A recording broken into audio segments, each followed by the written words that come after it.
So George actually wrote the part for you. Oh, I don't know. Yes, he did. He tells that to I'm everybody. telling you. He No, he tells that did. to everybody. No, He it's said he true. kind And then of... they all said no, and then finally he got to me and he's like, you know, I wrote this for you. No, he really did. He said he spent the summer and he wrote it just for you, and then he felt kind of bad because he went to you and said, you know, I wrote it just for you, and he goes, I felt like she had to say yes. It's because he knew he could get me at a cut rate. Being good friends, huh? Yeah. Oh, but that is a compliment, though. He said, and if you look at the character, you play it beautifully, so it was written for you, I do believe. Thank you. I don't know.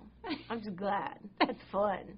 Not a bad day at work, is it? I bet. You know? To get to work with a good JK friend. and I know, and your buddy and all of them running around in those little football uniforms. It's not about, nice. You know, there were Clemson football players, a lot of them, the extras, you know, which is my alma mater. And they were tackling. You chose well. I think they're kind of good. And, you know, I dated a football player in college at Clemson, so I know they got some good-looking football players. Yeah, I didn't mind getting to work early. Not a bad day. Those cats to sit here and watch them practice.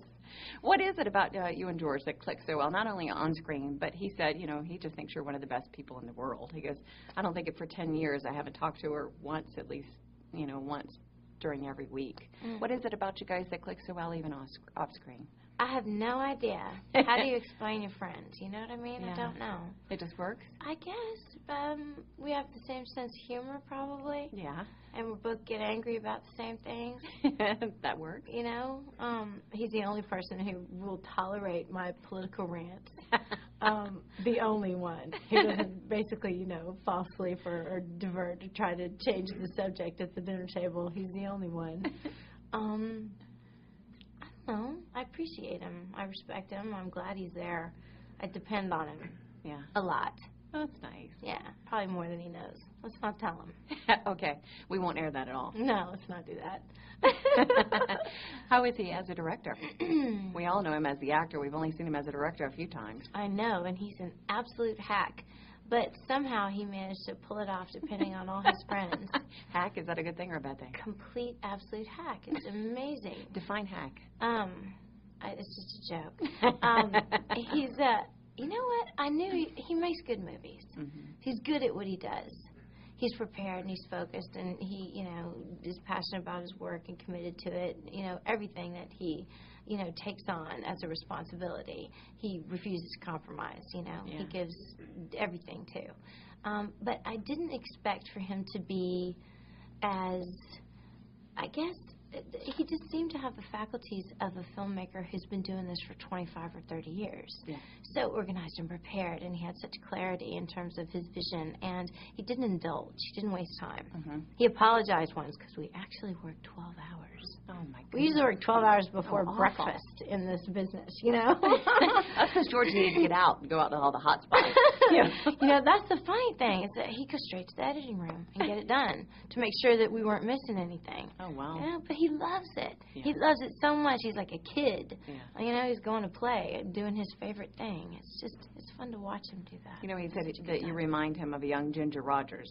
Ooh, that's flattering. I know, it's nice, huh? Yeah, that's nice. I'll take that one. And you'll take it and run home with it, right? You think you do? You like that? I don't know.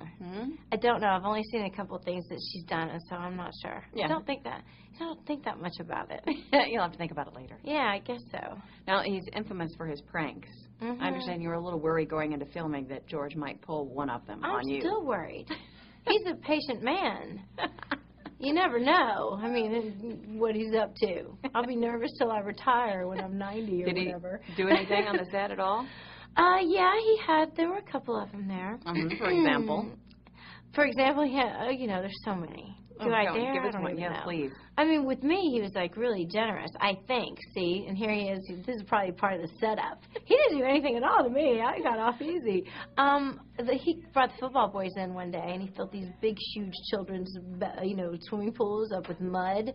Had them cover themselves in mud because they needed to do some close-ups of the guys doing their, you know, calisthenics during the mud bowl scene, you know.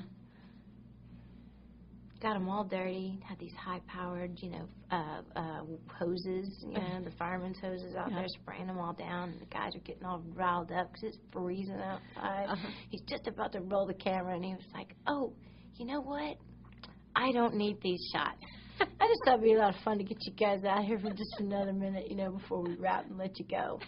That was so cruel. And is that when we see him hugging all of them and they decided to get him back? Oh, did you see footage from that? Yeah, I did see footage. Yeah, I think I did see that. They did I didn't know it was a joke until you just now shared that with us. Oh, yeah. Yeah. Oh, that George. He got his due then. He's got a suit all night. That's the rated G version. That's all I'm giving you today. That's the rated G. The family-friendly show version. We can put that one on TV version. Right.